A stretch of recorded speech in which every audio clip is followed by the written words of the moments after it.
Hey everybody, welcome to the House of Holocrons podcast, episode 6. Sorry about last week, technical difficulties kind of ate that episode, but don't worry, we will be here. From here on out, I will make sure to do what I can to back things up every Friday, 5 p.m. Central Standard Time.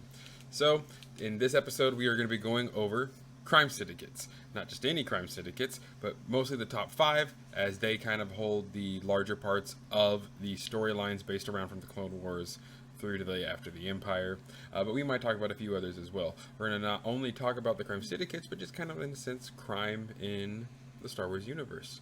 So, to start things off, I guess we should probably talk about one of the most well-known Star Wars crime things, which of course would be drugs. The two main drugs everyone knows about: spice and death sticks. Spice is pretty much, I guess, like space coke, and death sticks is space meth. Yeah, we see more of Death Six kind of being peddled on the lower level. Mm-hmm. And Spice seems like the big money maker for the Yeah. big gangs. Yeah, spice is all over the like huge casinos and the very big like.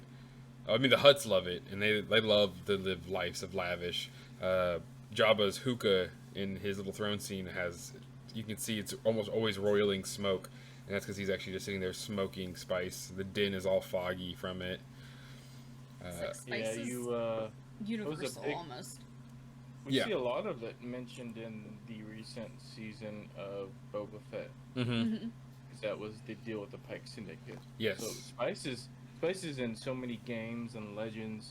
I mean, it's everywhere. It's even in Dune, but Yeah. Spice Malone. And I mean, I know it from D&D stuff. Yeah, they call it some of the things in their spice too. It's a good name for an illicit substance.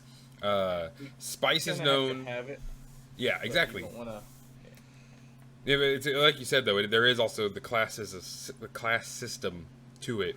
Whereas death sticks seem to be a lot more lower. That's why it's offered to Obi-Wan in a yeah. lower cantina or bar, which is what a cantina pretty much is in Coruscant. So of course they had to be like all few levels down before death sticks just started being openly sold. Yeah, I think Death Six is probably more on the cheaper side. It just seems like when we see the two, Mm-hmm. we typically see Death Six by the lower class thugs Yeah. selling those on the street. It's an Obi-Wan, and some of the gangs will try to sell those out. And those are the smaller gangs. Mm-hmm. But yeah, especially being a sci-fi, gangs and crime lords are all a part of typical sci-fi. So of course we got quite a few. Yeah, and they have their fingers in everything. I mean, from politics to drug trades to slave trafficking, all of it. In this galaxy, slave trafficking is illegal within the Republic space. Yes. Kinda. It's like it's illegal, yeah, but they're not gonna go take those that have been taken into slavery and bring them back. Because that's not Yeah. good for business. Yeah, that starts wars. Yeah, there's a couple gray areas. You kind of see that in the Clone Wars. Yeah. Of planets kind of skirting around that or getting away with it, and of course, you see more of it getting away with in the Empire. I mean, Mhm. there's But the whole arc with Ahsoka going into the trade place. Mhm. So, Ahsoka becomes a slave for a little bit. Yeah. The of course the other major things that are always like the three major crimes that happen in our world and probably any world. If the creatures have any sexual organs, there is some type of sex ring. Now we only see the dancers and the massage therapists in Star Wars because of course George Lucas didn't want to put hookers like out on the street, but they exist. Like it is still canon that there are women of the night and there are sex workers in the Star Wars universe. Yeah, when creatures have that, those urges of whatever pleasure they want, Mhm. and the more illegal it is, the more these kind of groups will go after. Yep. So it's kind of that assumed. You see, kind of like, you know, slightly dressed that way, like it Mhm. could be some background characters, but you don't actually see it. Yeah. But the one thing they do show a lot of course, is the slavery aspect. Twi'leks are like a lot of times in servitude. There's but some, see, that's kind of because of how they were made, though. Because they were literally made just for breeding. That is a. So yes, that is a fun thing. That is from SWTOR, so it's not full canon yet, though. And But still. I think they are trying to avoid that Yeah. currently. They're kinda- Yeah, and you see more than It's just not very drugs Disney. and It's not slaves. very Disney. You also see gangs Mm-hmm. that are stealing. Yep. I mean, that was a big deal with the Solo movie, Yeah. gangs with The drugs, heist. and then also you see with casinos gambling. So Yeah. there's some major casinos that are most of the major ones, I believe, are owned by Huts. Pretty much all of them, yeah. Because the huts will allow almost anything to go on. You go to a Isn't normal Hutter like a casino. giant? It's like isn't Hutter like almost a giant casino? Yeah. Casino Yeah, Nal Hutta, which means glorious jewel in Huttese, is the home planet, the second home planet for the Huts.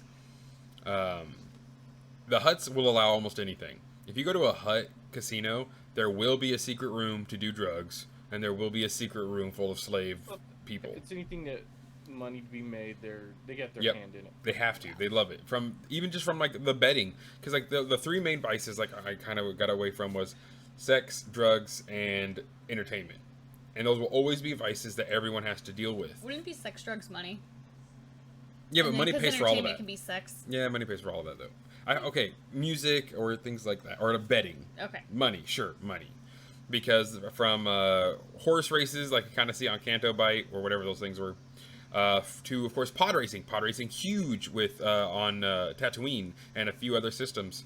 We could tell there's no age Mhm. restriction apparently. when it Yeah, comes to no pod age racing. restrictions. Just Let if the you can actually 10-year-old pilot the thing. Yeah, if you can pilot the stupid, super fast, deadly I don't thing, know then if go you ahead. can- I think it's more if you have the pod racer. Yeah.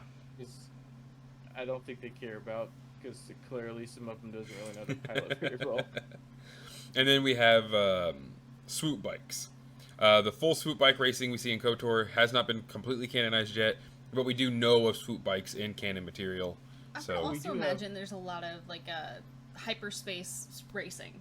well, yeah, I mean that's like Han Solo's whole thing is I did it in 12 parsecs. Yeah. But racing is, I mean, I'm sure there's racing, but in the void of space, it's hard to race between 2 points unless they're very close. But his Way to deal test wasn't it. really. His wasn't really racing. It was more of like Yeah. kind of a bet. It was Like a, how close can I get to them all? It was a record. Yeah. Yeah. Because it was a dangerous part of space, and to be able to clear that distance as short as possible had never been done before. But speaking of Han, and of course how he got the Millennium Falcon in the first place, we have things like Sabak. Yeah. So I get that, and that's when we get back into the gambling aspect. Sabak is a huge. It's pretty much Star Wars poker, and then Yeah, you have Puzak, which is Star Wars blackjack. Have they made that canon yet? So Puzak, not yet, but they do sell official Puzak decks. So in a sense, yeah, but it's not in any They material. push more the other one. Yeah, they push Sabak Yeah. because the Sabak deck is more expensive. well, yeah, I know the Sabak deck they sold at like the Disney resorts because I have it. Yeah, I need to get into Sabak. It looks like a lot of fun. I'm gonna get a Puzak deck because I don't think it's fully canon, but Puzak is honestly my favorite. Yeah, so I saw some people sell it on Etsy. I almost Mhm. bought it a couple times. I got heavy into it, of course, with the Old Republic game. Yeah, Puzak is. I actually have a Puzak app just on my phone, so I can just play Puzak when I want. It's like my own solitaire, you know. Yeah, we have the 5 crime families. We have you mentioned swoop bike racing, but there's also Yeah. swoop gangs. Yep. Oh yeah, the there's Nikito also Swoop gang that we see in the Book of smaller Boba Fett.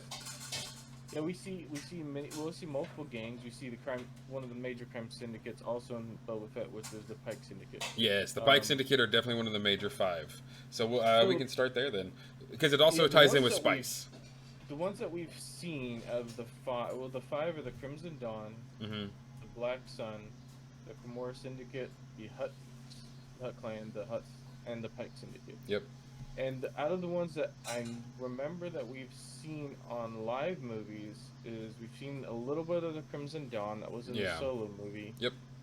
We've seen, of course, the Pike Syndicate and Boba Fett, Yeah. and and then the Huts.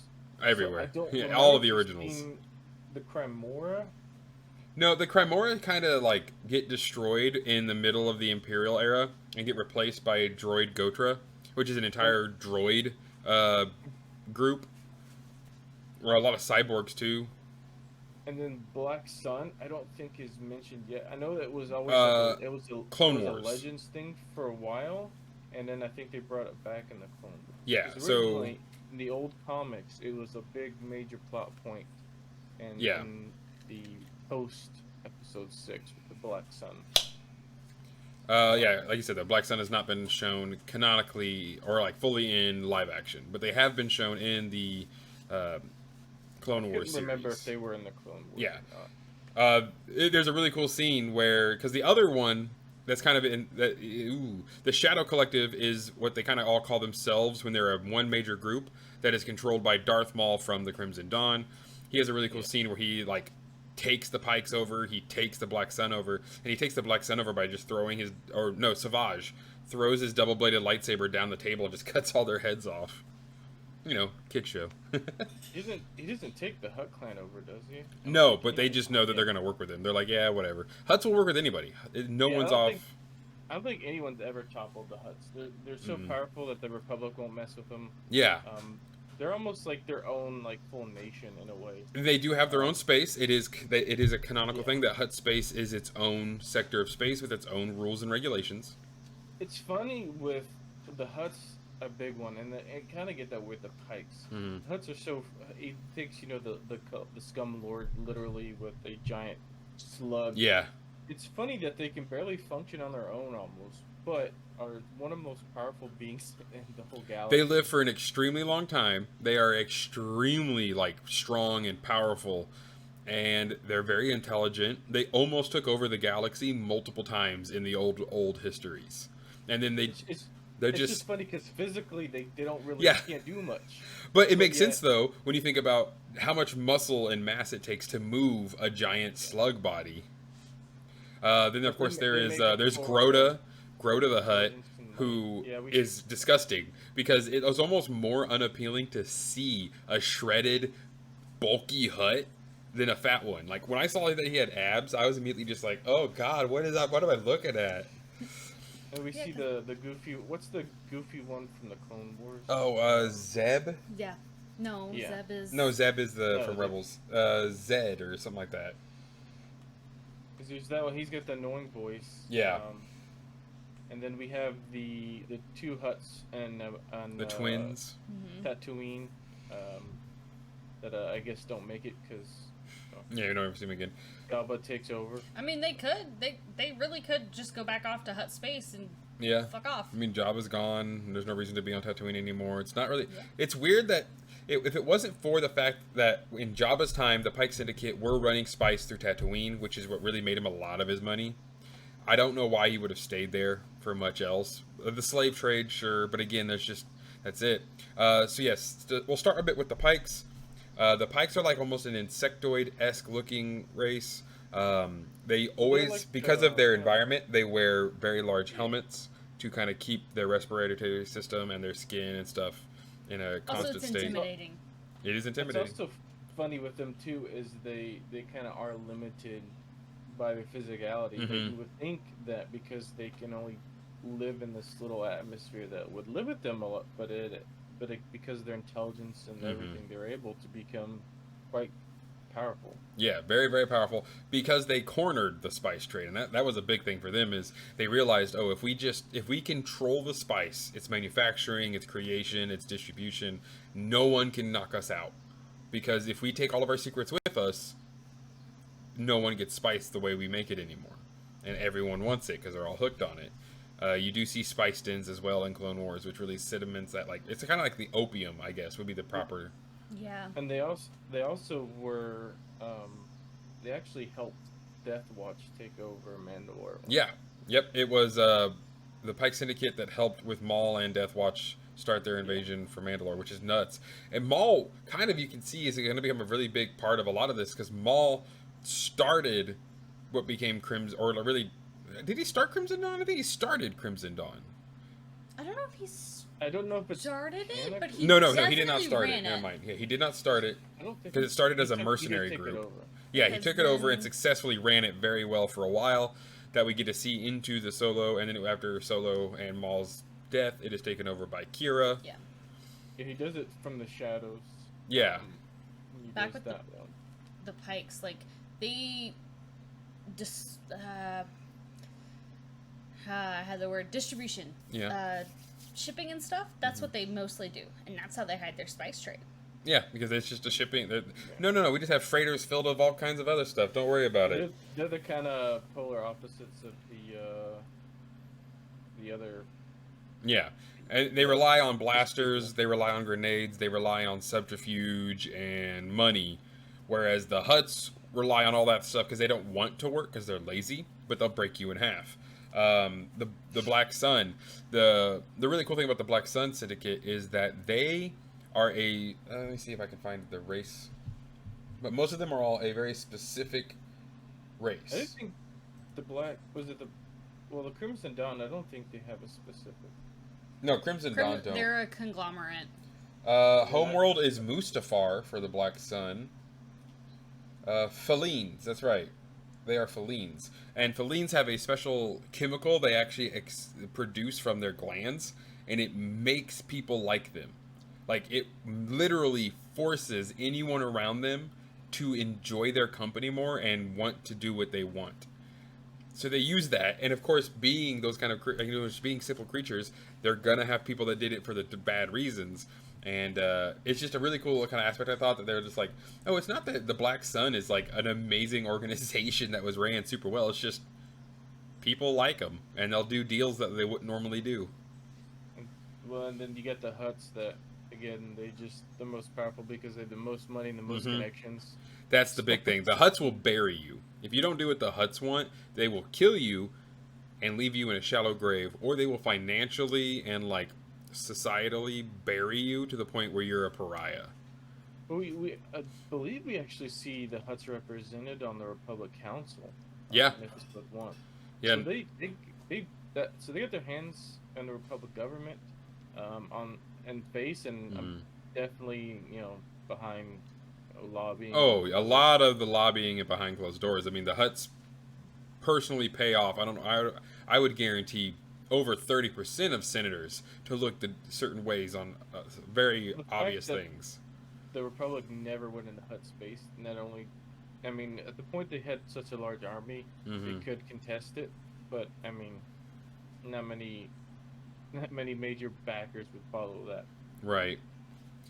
Yeah, it's really. I mean, honestly, it's the Pike Syndicate, the Hutts, and Crimson Dawn that do pretty much everything. The comics are where Crimson Dawn really shine, which I'm happy I was able to get through those and read them. They're awesome comics, and you should see a lot of the Black Sun in the comics as well. Yeah, yeah. The Crimson Sun, the Black Sun and Dark Sun, Crimson Dawn. Kira, even in the comics, has the ability to fight off Vader for a little bit, like without him using the Force, simply with these like batons, these electro lightsaber resistant batons she has. And of course, training from Darth Maul, she was able to give Vader like an actual like opponent to kind of fight, and he really took a lot of. You could tell he was like, that's something. They're very powerful people. We don't get to see too much after, at least in the show or movie of Solo, because when they brought in the Crimson Dawn with Darth Maul and some of those characters. So cool. I would have loved to see a continuation of that, but we didn't. Yeah, we don't see it sadly till he's dead. But Kira does a really awesome job making Black Sun. Damn it, Crimson Dawn, a very powerful organization that is not to be trifled with. Controlling a lot of people in the Empire and the Senate. When the Senate's dissolved, like there's a huge exodus and like mass culling that Darth Vader and Sidious do within their own Imperial ranks in the Crimson Dawn comics, because they know Crimson Dawn has infiltrated the Empire so thoroughly. And like they're killing off Moffs, they're killing off sergeants and majors and colonels, they're killing off very high-end people that all worked truthfully for Kira. So that was her main thing. Crimson Dawn became intel brokers. They wanted to control the galaxy through intel and through kind of having their fingers in everybody's business. Which kind of proves that it was obviously the same kind of mindset that Maul had. That was Maul's major downfall, I think, as a Sith, is he was just so busy trying to get up in everyone's business instead of just like do his own thing. that Sidious then eventually recognizes what he's doing and recognizes Crimson Dawn as a threat and has to go kill, or he thinks, him and Maul. I believe Sidious. I mean, I haven't read too many books about it, but I think initially when he was training Maul, he wanted him more as a weapon, not really. Kind of like what Asajj was to Count Dooku. Yeah. But that was kind of Maul's downfall. But also, like, he was doing what Sidious taught him in a way. Yeah. So. Subterfuge through the shadows. That's what he knew how to do. The Kimura Syndicate, I said, kind of will get replaced eventually with the droid Gotra. There's a fun story with them in the Vader comics when Palpatine kind of like sends Vader to be tested. He loses part of his legs and arms and some of his other mechanical parts through these droids hunting him down and trying to kill him because he's left the Empire, or he's pissed off Palpatine and the Empire. So he uses like B-1 battle droid parts to like fix himself, and he's fighting these droids. And when this droid syndicate finally catches up with them, they knock him out, and they go to take his stuff because that's what they were told. If you kill him, you can take whatever parts you want off of him. And they literally like start looking at it and just drop some of the stuff. They're like, hold on, these parts are ancient. He's using parts worse than like anything we've ever seen. We don't want any of his crap. He, of course, then annihilates all of them and does his Vader thing. But it was just, I think that's just a really fun story to be like, this whole gang of droids and heavy cyborgs were enticed to kill Vader simply for his parts. And then it's even better to prove just how much of a dick Palpatine was. He did not have good parts. We do see a lot of, when we do see the droids fight, the ones that are meant for fighting, that aren't, because we mistakenly see the battle droids that are really disposable. Yeah. But when we see the assassin droids, and we do get droids that do kind of get their own independence when they do get into mercenary work, which is something we see with these criminal organizations. We do see how devastating they can be. Yeah. We see that in The Mandalorian. And of course you see that enough to recognize with Vader as one of the head bounty hunters, and we've seen it also in games, that the power of the assassin droids are just as droids can be. Yeah. Well, I was kind of looking up real quick. I know IG-88B, because IG-88 was killed, but he had put himself in another assassin droid model, his processor.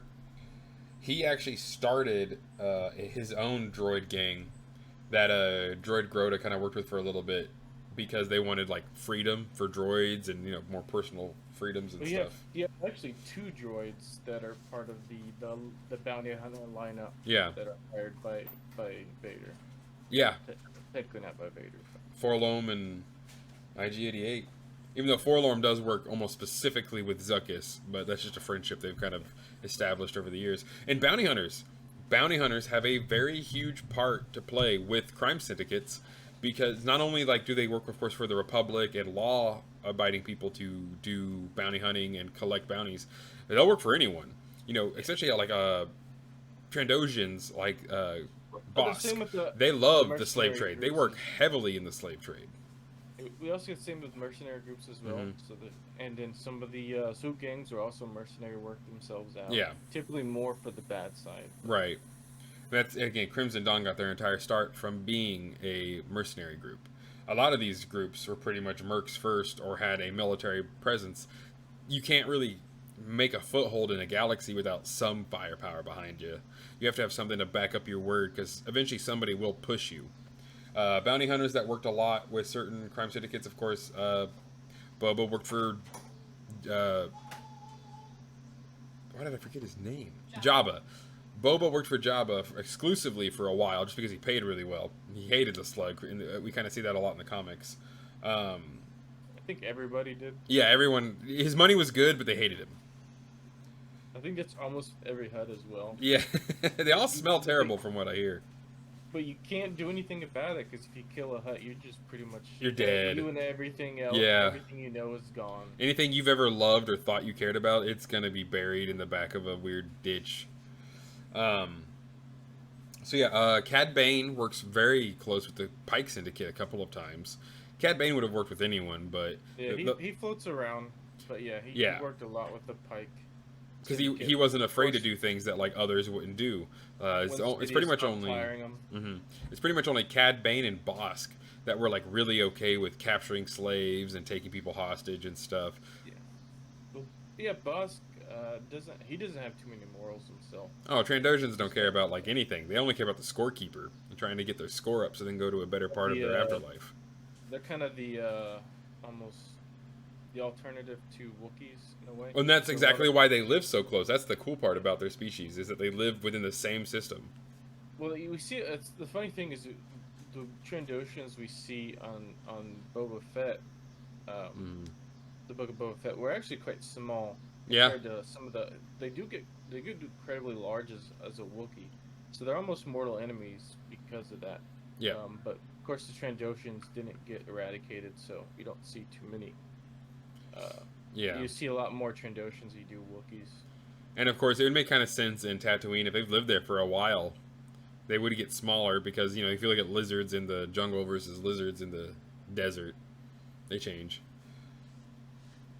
Yeah, I think it's probably just the ones that probably aren't really the warriors. Oh, yeah. They were just chilling. And it's like with these crime syndicates, the problem is, once you are such a powerful syndicate, you kind of forget where you came from. They all then become very bloated, very fat and happy, and it's that complacency in this underworld that always kills them, and people always take over. It's after Supreme League, like it's pretty much after the sequels, but it says that Black Sun is replaced with Vigo Diaspora, Crymora is replaced with Droid Grota, Crimson Dawn is replaced by the Sun Tool Pride, and the Guavian Death Gang, and the Pykes and Hutts are replaced by Conja Club and Red Key Raiders. We do see Conja Club and the Guavian Death Gang in Solo, going after Solo. Well, we see the good thing with Book of Boba Fett, we do see a lot more of the crime world, because we did see a lot of the families. Yeah. You know, the whole political, he's trying to, you know, he took the Hutt's throne and he tried to get the rest of the families to follow him. We saw the different families within that. One was the Trandoshan family, and then because those were smaller crime families, only on Tatooine. Yeah. Because we had I forget the race. You had the bulldog-looking guys. Oh yeah. I know another big criminal race is also the Nikito. Like we have the Nikito swoop bike gang that got decimated after they were framed for killing the Tusken Raiders, but Nikitos are very big into the crime world. Trandoshans are big in the crime world. Rhodians, Twi'leks. More or less, it's the species and the races that are downtrodden, that are very naturally poor and don't have a lot, that eventually have to go into the crime world because that's where you make money. What was the name of those slavers? The cat people. No, I don't think it's the Cathar. I know the Cathar are a cat type people, but yeah, they're not. Stuff. Let's see. Zygarians. Okay. Zygarians. But yeah, they're an entire species of very elegant cat folk who have light whips. Not like lightsabers exactly, but they can kind of withstand a lightsaber to a degree.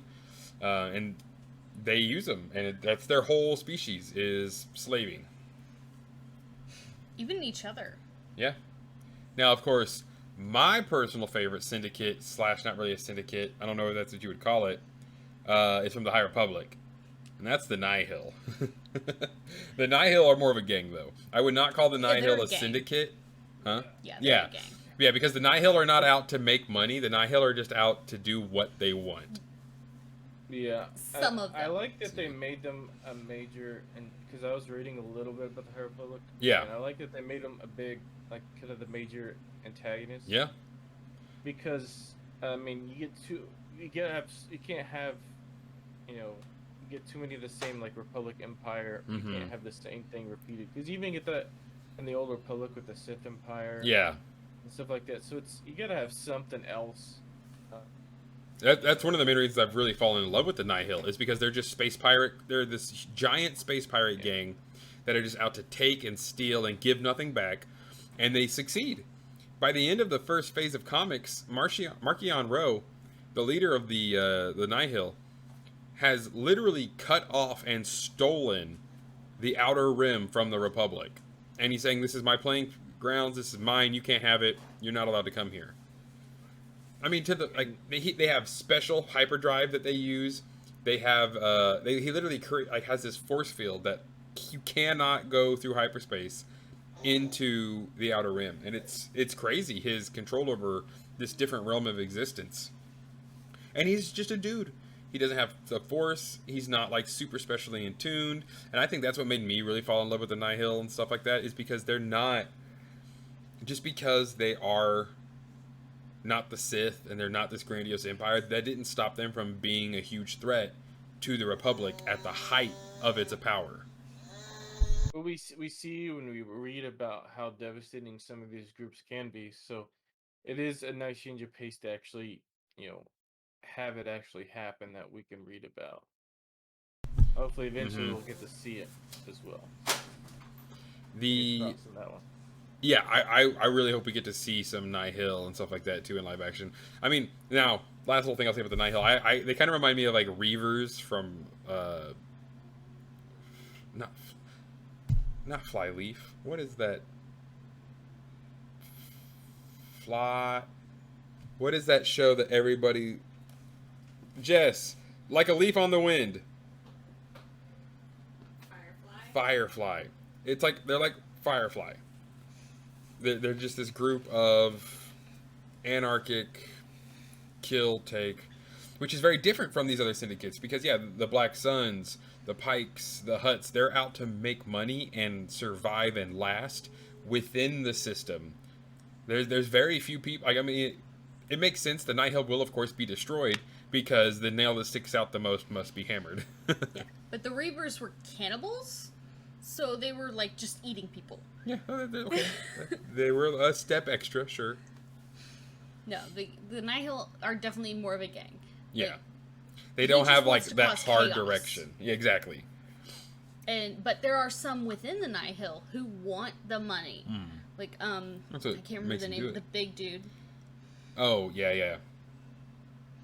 I can't remember the name of his name. You think I'm just gonna pull that out of my head? I don't know. You might. I don't know. Okay. But he's part of that race that just constantly grows and grows and grows. I think the seventh sister, right? No, second sister is the seventh. Yes, seventh sister. Yes. But yeah, we beyond that, we do get to witness smaller gangs, and multiple content. You get them in the video games, movies. Major smaller games we see is the Swoop Gang and Book of Boba Fett. They're very interesting. We also see the Swoop Gang that gets killed. Obliterated. That's the Nikito race, but yeah, that's all they were called. It was a Nikito Swoop Gang, so we don't know their name. There's another Swoop Gang that's on, I believe, Solo as well. It's the ones with the interesting helmets. Oh yeah, but they were like good guys, so it was a gang. Yeah, it's one of those things. They were definitely for the right cause, but they were a gang. They're called the Cloud Rider Swoop Gangs. They are classified as a Swoop Gang. Pan Eta is the guy's name. Pan Eta. Yeah, no, he's like, he just wants the money, and he's really upset that Marchion will not let him. Yeah, he's a Doetin. That's what it was. Which we do see in Force Awakens. We get to see one in live action. Which is also actually the true moment when we see Kanja Club going after Solo. That's also Force Awakens, I misspoke earlier. It's not seventh.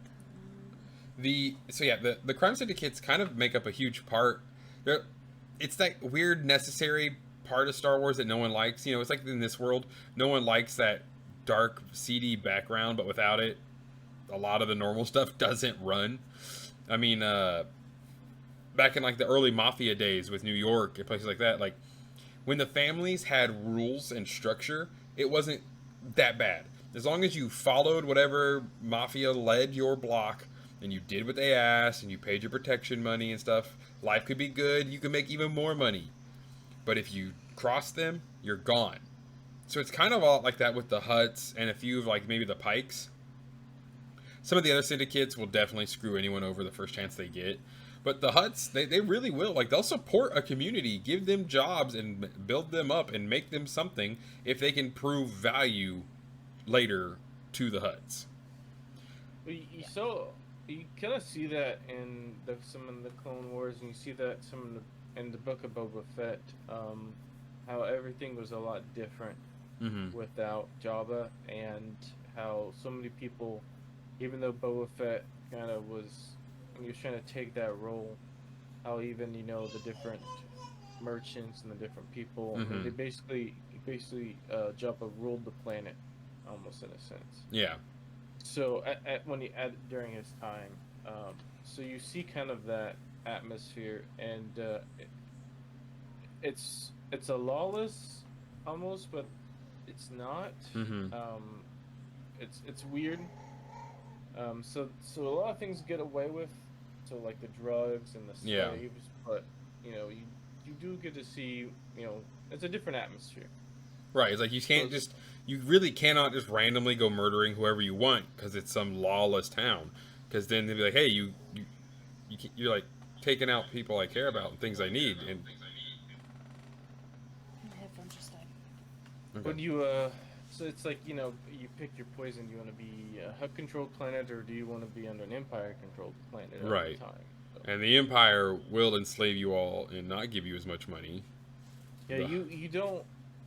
You probably get more say. I guess I don't know. It's a hard question because you see a lot more control with the Empire than what you would see with the Hutts. The Hutts, typically, if you're a common person, they won't really care too much about you. But the Empire, they aren't too. They'll more likely just shoot you down quicker than. Especially if you're an alien. And that's why a lot of these aliens have to turn to these crime syndicates because, especially during the Imperial days, they just didn't hire aliens except for anything besides like base construction or sewage. Like if you didn't want to clean shit out of pipes, join a gang because what else is there? Yeah. Which mirrors a lot of the issues in our world today. And again, keeping to that idea that Star Wars is never political or anything, never totally, but this grandiose empire with all this money and all this ability to help just chooses not to, while the Hutts that run all the casinos are like going around to places and be like, hey, we heard you were having a hard time, you want to take a loan out, do you need anything, like we can help you, you help us, we scratch each other's backs, everything will be great. Just hold on to this box for a little bit. Yeah, you just hold on to this box for a second and this day, somebody's gonna come pick it up. Don't open it. Don't open it. Hand it off when they get there. That's really all the kind of stuff they would have done. Is like, hey, just take this satchel, carry it over here, give it to this person. Don't open it. Don't look at it. And like a lot of those times when they're saying stuff like that, it's not because it's always a sense of like, oh, you're gonna steal it. No, it's like if you don't know what happened, if someone pulls you over, if you get arrested by the Republic. Then you'll be like, I have no idea. I'm just delivering a satchel. And that was a big part of it. So, of course, these syndicates were more like the mafia. Yeah. Whereas, like the Nihil are more like gangs. Territorial, gunfights, shooting each other up all the time. The syndicates were more like the mafia where they would talk. If they had beef, they might kill one or two people, but then they'd have to come together and be like, okay, we got to stop this. They would have a big roundtable meeting first and be like, okay, here's what's pissing us off. Yep. You can either pay us or we're going to kill somebody. Yeah. It's more political, and depending on the time, you'll see more pool depending on, when we get into the late Republic and the Civil War time, you see a lot of heavy Hutt control. Yeah. And then post, you see a mix of the Pykes and the Hutts. But yeah, a lot of times you see the Hutts kind of run the show until they start dying out. And they haven't really they haven't shown a lot of the other stuff until recently, but we got to see spice in an abundance in the Book of Boba Fett. And then we actually got to see a bit of spice on the Kenobi show too. That little glass vial that he like throws at the dude, at Flea. Yeah, it's interesting because we see on in Boba Fett we see him kick over a box of spice. Almost looks like sand. Yeah. But then in Obi, when he throws that vial, I guess it's different. I guess they cooked it differently. Right. They cut it. So I guess it's more in a more aerosol form. Right. Yeah. Air form. And there were many ways to do it. Yeah, like you could. There was. And with like death sticks, you could huff them in or stuff like that. It might have been a version of a death stick too. Crazy that was Ewan McGregor's daughter who got to play the girl trying to sell him drugs. I always thought it was funny how literal he was with the name Death Sticks. Yeah. Like, you really got to know what you're doing when you get handed a death stick. Yeah. Oh yeah. It's in the name. There's a few other drugs that the Nihil talk about. Smash is one, which might have been what Kenobi had. It's just a thing that's like a little orb that you just smash in your face and you huff the stuff which in. Would make a lot of sense for the Nihil. Yeah, oh yeah. They're very... And they all have masks, so yeah, they would just plug it into... It'd be like... Yeah, so if you have a respirator on and you change those filters to be drugs, you're going to be fucking obliterated. They're very Mad Max vibes. Very Mad Max, witness me. And then they just get all hyped up and go to town. Yeah, that's very true. That's a very good point. That would make sense, though. That's what that is. That he smashes in the room. Yeah. The Hutts, again, though, it was crazy that they attempted, straight up, they really attempted to take over the entire galaxy. The Hutt leader of the Hutt Empire was known as the Archon. Of course, the Hutt Empire blew up itself. The only reason the Hutts did not take over the entire galaxy is because so many of them are very lazy and just want the finer things in life. They want to tell people to do stuff and not do it. So there's a lot of infighting, too. Well, I would say there's more. I think a lot of it's the infighting. Yeah. Because a lot of the major... Everything huge controlled by the Hutts is controlled part of the Hutt family. So another Hutt species that's part of the major family. And they all kind of run all different parts of the Hutt syndicate, but they're almost, some of them are almost so far out in Hutt space that they're almost separated. And so, like, kind of like Jabba, we don't really see too much connection with the Hutt family until they kind of show up when Boba Fett tries to take the spot. Well, I mean, you can see more of it in the Clone Wars because he has that fight with his uncle. I think is right? And then, like, his son. Yeah. Ahsoka has to watch his son and rescue him.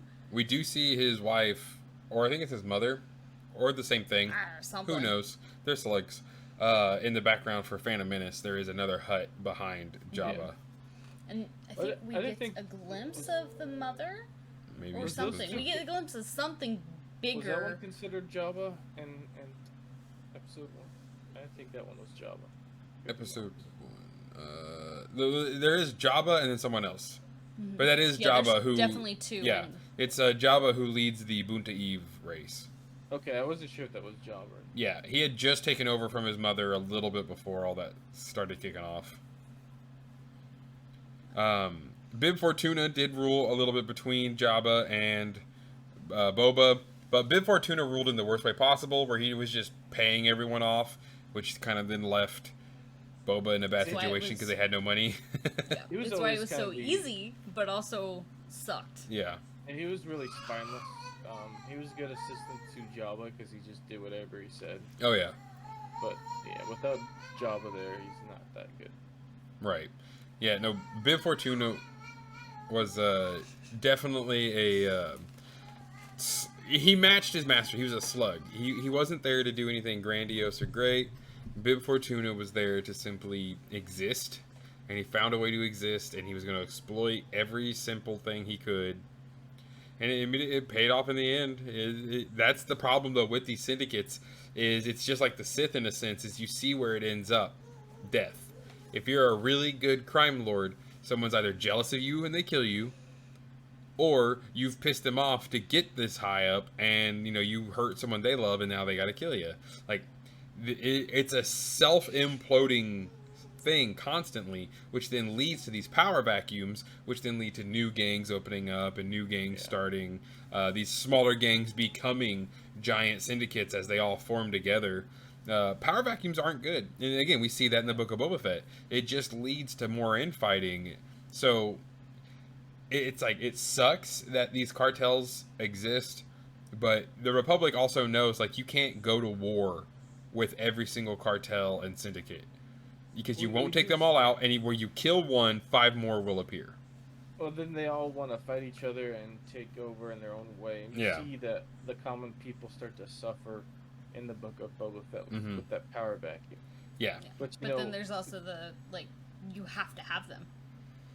To a degree, you have to have that kind of stuff, because they run a part of the world that has to get by. They keep it regulated. And as long as they get enough money from either the government or whoever's kind of in charge, things run smoothly. Yeah. And then you don't have to come in and kill all of them. Well, you see that, Tatooine doesn't really have a central government, and the government they do have is basically just a puppet. Yeah. So they don't really, the gangs were the government. Yep. So that's where we see basically just got rid of one of the major governments that controlled that part of Tatooine. So yeah, there was a huge vacuum there. Yeah, if Tatooine had more clubs, I would think it was 100% just Nevada in space. It's all Leia's fault, really. I mean, it's mostly just spice and people. It's spice and people, the two trades that... Think of all the people that died because of Leia. Man, she could have just... She should have just remained a slave and just took it. She could have just continued her life. Which was the 1% of what happens to Hutts, where you pay attention and the slave chokes you out. Of course, you got your best friend right there of Jabba the Hutt behind you. Good old Salacious Crumb. Gowackian monkey lizards. They're one of my favorite species. Yeah. In Star Wars, I think they're fun. They're like they're rather sentient, right? They're not like super stupid. They're just simple.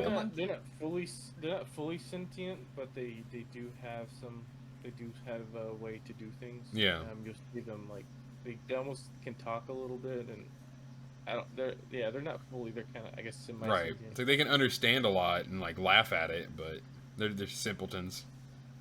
There are a few. There's not very many species though, besides the Hutts, and I mean honestly, no. It's really just the Hutts that are entirely crime syndicate forward, and like they all work together. Not all the Nikita were that way, huh? Pykes. True, but it's almost in the sense that we don't know that much about the rest of the Pike syndicate Pike world. we've ever seen are of those insects. That's the only ones we've seen. So but what I'm saying though is the Hutt family that leads the cartels leads also the government and all of Hutt space. Yeah, but we don't know anything about the Pike worlds. I mean, we know one thing because Obadiah. we have seen the Pike world with Ahsoka. So then that's all Pike syndicate run stuff. You looking it up? I'm just curious now. We're gonna see another Book of Boba Fett, so probably see more. We're probably see more of the Pike Syndicate. Oh, I would imagine so, because he's definitely made an enemy. Probably see more. Yeah. I'm sure what I guesstimate with their capabilities and their technology is that they have planets and they have the groups all run by their species. I mean, you don't see any other soldiers besides the Pike soldiers. The only major groups outside the Pikes themselves were the bounty, Cad Bane and then some of the minor distributors. But and I mean, the Pikes very clearly have trade, so I would imagine that's maybe how they got their start. Is they had the trade ships that they used, and then they were like, oh wait, we can sell things with this and hide stuff. So they developed a lot better, good technology. You could see how I mean, honestly, the typical Pike soldier is almost pretty much better than a typical stormtrooper. Yeah. Yeah. Something I was reading through here. So we don't. It doesn't even talk about it. So we don't know if the government is controlled by the Pikes or not. It just says their stronghold for the Pike Syndicate is on Obadiah. Okay. They mostly run spice from Kessel, where it is mined and made, and then take it to other places. They are also the reason that Cephodias is dead. During a trade dispute, the Jedi sent Cephodias to talk with the Pike Syndicate, and Sidious told the Pike Syndicate to kill Cephodias. And they did. Because they wanted to stay in his good graces, because they knew that the only way to operate in his empire was to do what he wanted. Yep. In a way, Palpatine kind of became Papa Palpatine and really took over all the syndicates because they knew like they could still operate as long as they didn't get in Imperial way. If you got in the Empire's way, then he would send his entire army at you. And Vader. Yeah. Probably just Vader because, he wanted people to get cut up. Depends on when, though. Yeah, it depends on when. Because for a while he had a really good clone force he could just send out, and hopefully they would die off, and then he's like hiding near Vader. the end of the, I'd say near the end of the Empire, I think the Pike started to become a little bit more reckoned because the Empire started to kind of deteriorate a little bit. Mm-hmm. When the Rebels started doing more. So do you classify the Rebels? I just thought that. I just thought that. Oh no, that's so true. I was thinking that earlier, but I was wanting to avoid it. No, dude, that's actually a really good point. Oh my god, I think the Rebellion is a very well organized crime syndicate because they smuggled, they traded, they contraband, they committed terrorist acts. But good. For the right reasons, but that still makes them by imperial law. They are a syndicate. So wrong person they were. Yep. I didn't even think of that. I was gonna also. I already thought of that. I just didn't want to drop that on you. But if you want to go dropping bad news on you, I want to say also, in a way, technically people a slave trader. So Qui-Gon is technically a slave trader, yeah. right? Wouldn't that? It's like a vast majority of the Jedi finders who go out into the world and find Force sensitives. Sometimes they buy slaves they know are Force sensitive and take them back to the Jedi Order. Ooh. So I mean, that's if what Anakin can twist things around in a way, it's the Jedi's duty to become a slave trader. Yeah, they just make really good slaves. I can see Anakin because he already did the whole wanting to have a relationship thing. So right. Probably it's like. In a way, the Jedi encourage us to buy slaves. Yeah, exactly. That's the way that he would put it. We buy all the slaves to free them and then put them to work in the Republic forever. I love that though. No, I would honestly say yes. From Imperial view, the Rebels are definitely a well-organized gang or like some sort of syndicate. Because all the smuggling, the contraband, all of the terrorists. I think the Empire would probably consider them a terrorist organization. Terrorist cell organization? Yeah, probably. Because it was mostly militarial. But they did, of course, just do a lot of stealing. Yeah. That is amazing. And that I did not expect. So thank you so much for that. That was a fun bomb. That was a fun little thought. In my ideas, I was thinking, like, oh, wait a minute. The Rebels are doing the same thing. They just don't trade spice, maybe. No, I bet they do, honestly. I'll guarantee some of those pilots. There's probably a subsect that definitely trades it. What's his name? What's his name? The starts with the G. Guerrera? Saw Gerrera? Sure. Oh, dude, yeah, Saw Gerrera. I don't know if he did, but that wouldn't be beneath him. Honestly. No. Saw Gerrera would go to any measure to get what he needed done. So he is like... Even in the eyes of the rebellion, like everyone was like, "Ooh, Saw Gerrera is a little much." Necessary evil. Yeah, it is pretty crazy though. So I think like when it comes to crime in the Star Wars universe, to kind of start winding this down a bit, it's that necessary evil to a degree, like it was here in the Mafia days. Not like now. It is. Star Wars is that height of Mafia in the world. 50s, 60s, 70s kind of era, where yes, they do a lot of 20s, 30s. I say more the 60s because they are very, very infighting though, and there's a lot of drugs. Yeah. It's good. It's good for a sci-fi plot point and world building. Yeah. There's got to be more organizations out there, and when you have a giant galaxy, the Empire can't rule everything. Mhm. So it was a good way to throw out alternatives. Right. Especially gave a kind of a second antagonist during the original prequel with Jabba showing up and buying Han Solo from Vader. Yeah. And dealing with that, and then you get Solo rescue in the last movie. So with movies, I do really hope honestly we get another Solo or something, because I would love to see more of Maul's Crimson Dawn and like get into that a bit more. I would even take an animated at that point. Yeah, animated, sure, whatever. But like the heist movies are fun. I like heist movies, and Star Wars has so many good options for that. Didn't do so well in theaters, so they just kind of left it alone, thinking the public didn't like it. Right, which it sucks that they would do that, because it's like that's not how that works. You have so many people who liked it and rewatch it still to this day.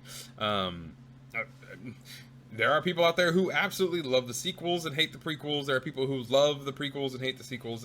Every phase of fan exists. But, so yeah, I would definitely want to see the Pykes Syndicate. I want to see more of Crimson Dawn and Maul. And, I mean, Black Sun would be okay, but they didn't really do anything to impress me. So, I mean, unless they do something impressive through this new media content, I wouldn't care. We have to see Pike again. Yeah. They're not gonna take their what they lost through Boba Fett. Especially since we get when we added forget the guy's name that from the Mandalorian.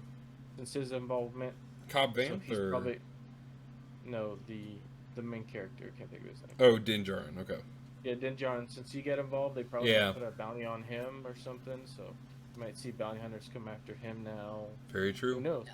So we could see there could be a new enemy that we see when we see the whole rise of Mandalore.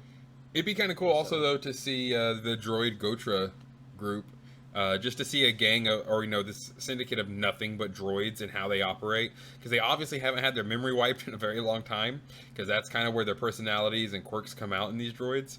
So I would love to see them.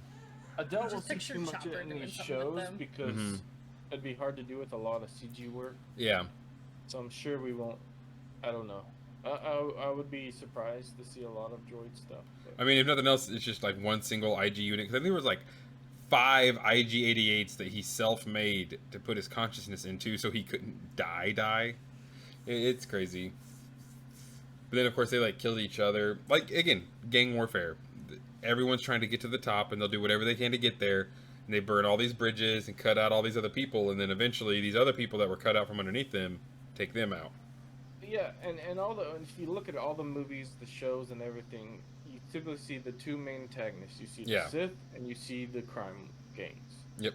You see that a lot, and name it. I mean, it's either going to be a Sith or a gang. So yeah. So they are a major part.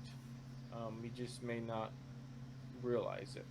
And it's because they kind of do their job perfectly. They're always in the shadows, they're in the backgrounds, they're causing a lot of the problems without being the problem.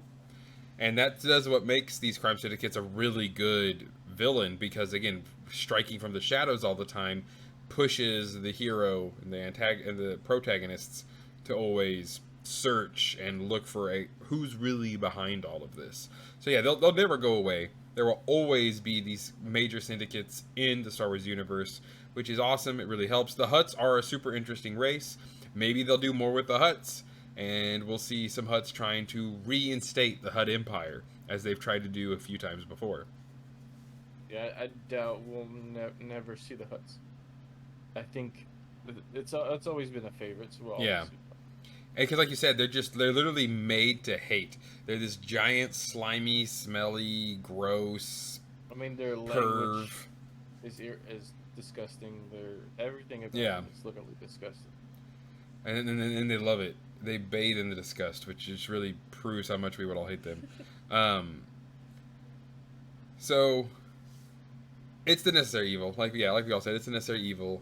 You got to get the casinos to run and be safe. You have to get the drugs to not be filled with things that'll kill everyone who does them, and you need the slaves to be not all beaten to death, or else there's no money in any of this. So as much as it is bad, and as much It as it keeps is evil, the Outer Rim from folding into chaos. right? Essentially. Because as much as the Republic would like to think they control the Outer Rim, because it's in the Republic, they don't. Not at all. It's very obvious that the Outer Rim species kind of have always done their own thing, and they were always going to continue to do that.